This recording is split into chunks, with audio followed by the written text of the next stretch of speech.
Isang mapagpalang gabi sa ating lahat mga kagimat. Ito na naman si Kaloy Agimat Itito. Mayroon na namang ipapakita sa inyo mga kagimat na aking mga hawak na kakaibang bato o mutya mga kagimat.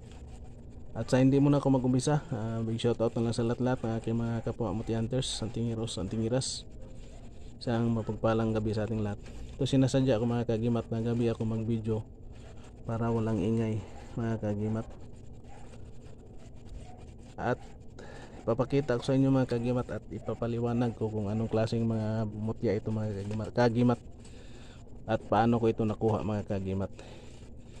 Una-una ito mga mutya ng kawayan mga kagimat. Ito yung sinasabi ng mga kaibigan natin ng mutya ng kawayan. Unang-una mga kagimat, ipapakita natin yung kanyang kawayan na round. Ito yung nakuha ko sa kawayanan mismo mga kagimat, yung kanyang katawan mga kagimat sa kawayan na maliit na may butas mga kagimat na nagiging bato na yan mga kagimat. Yan, makintab siya mga kagimat. Ito yung mutya ng kawayan yan mga kagimat, yung kanyang katawan na nagiging bato na. At yung pangalawa natin mga kagimat, ito yung labong. Sinasabi nilang mutya ng kawayan na labong. Yan o, yung inano ko talaga mga kagimat sa nakadikit siya na tumitigas sa mga kagimat, yung nagiging bato na. Ayan o, labong, yung tumutubo na kawayan, yung masarap igataan. Yan mga kagimat, mutya ng labong ng kawayan. Yan, puti mga kagimat at makintab siya mga kagimat.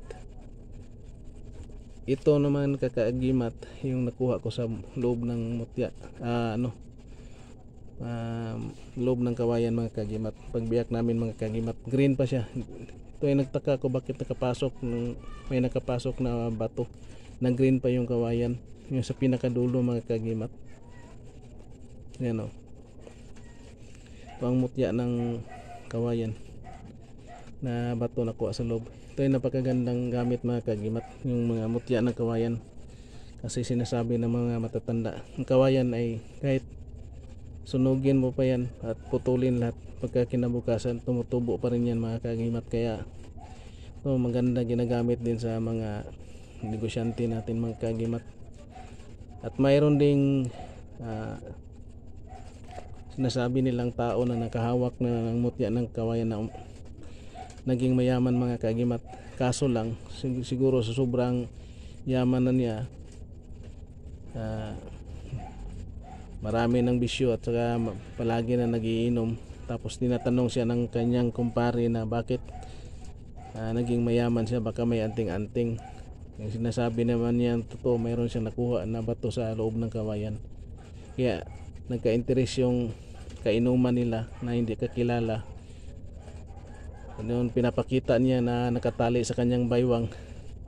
Sa sobrang lasing na niya, hindi na niya matandaan kung sinong kumuha sa kanyang bato o mutya.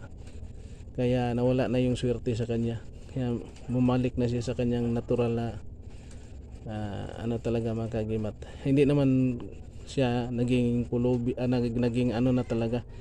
Pero mayroon pa mang natira, pero wala na talaga yung swerte niya kasi yung bato nawala na sa kanya.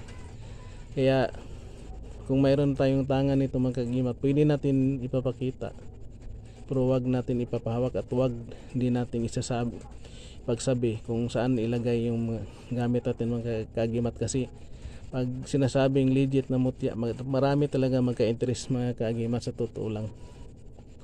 Kahit simpleng bato lang yan, pag sinasabing totoo talaga na mutya, ay ang tao magka-interest talaga mga kagimat. Kaya yung akin talaga pinapakita ko lang sa inyo mga kagimat. Hindi lang ito kasi yung mga ganitong mutya talagang minsan na lang talaga magpapakita sa atin. Yan mga kagimat. Pero isa lang ito mga kagimat, yung bato ko na nakuha sa loob ng kawayan. Kulay green mga kagimat. Yun, parang may mga buko pa siya. Yung tawag dito yung ng kawayan mga kagimat. Yan mga kagimat. Tapos puti dito mga kagimat, tingnan nyo. Dito mga kagimat green. Yan, green siya mga kagimat. Tapos yung pa-round siya, puti din mga kagimat. Yan ay isa lang ito mga kagimat, yung bato natin nakuha sa loob ng kawayan. At ito labong mga kagimat. Bihira lang din to magpakita mga kagimat. Ito ay binunot ko talaga sa puno ng kawayan. Ito yung sa mga kawayan ito nakuha mga kagimat. At iano natin yung labong mga kagimat. Tagos yan sa ilaw mga kagimat. Yan o. Yan o. Tagos yan sa ilaw. Fossilize. Yan mga kagimat. Yan o. Yan o. Yung dulo niya pula. Yan ang totoong mutya ng labong mga kagimat. Yan. At ito lang muna yung papakita ko mga kagimat. And sana ay magustuhan yung video na ito. Paki-like, share, comment, and subscribe mga kagimat. And big shout out lang sa lahat-lahat. And thank you for watching mga kagimat. And God bless ating lahat mga kagimat.